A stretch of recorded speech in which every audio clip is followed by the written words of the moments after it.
Gas চান, Suarez line চান, রাস্তা চান, সমস্যার সমাধান চান, ঘরে ঘরে চাকরি চান, বেকার দূর করতে চান এবং আপনারাও ঘরে বসে যেন ইনকাম করতে পারেন সেই পথও চান, তাই না? এসব পরিকল্পনা নিয়েই কিন্তু বিএনপি আগামী দিনে দেশ গড়ার পরিকল্পনা জাতির উদ্দেশ্যে তারেক রহমান বলেছে না, প্রত্যেকটা পরিবারে আমরা একটা করে ফ্যামিলি কার্ড দেব, যাতে করে আপনি 2 থেকে 2,500 টাকার জিনিস আপনি ঘরে বসে থেকে আপনি ওই কার্ডের মাধ্যমে বিনা পয়সায়, এই যে আপনার কোনো কিছু করা লাগবে না, পরিবারের জ্যেষ্ঠ যে নারী প্রধান তার নামে এইরকম কার্ড হবে, এটা নমুনা কার্ড। এই কার্ডে আপনার ছবি থাকবে, আপনার নাম থাকবে, আপনার ঠিকানা থাকবে, সব কিছু থাকবে। 2 থেকে 2,500 টাকার জিনিস আপনি গ্যাস পাবেন, সব কিছু একদম পরিকল্পিতভাবে আমরা দেশ গড়ব, অপরিকল্পিতভাবে না।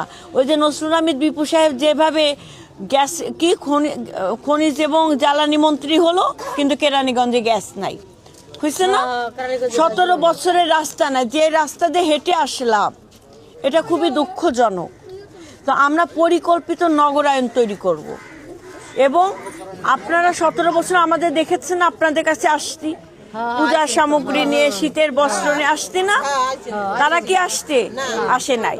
তো আমাদের তো আন্তরিকতা আছে, আমরা আপনাদেরকে সাথে নিয়ে এই নতুন করে আমরা নতুন করে পরিকল্পনা করব। ঠিক আছে।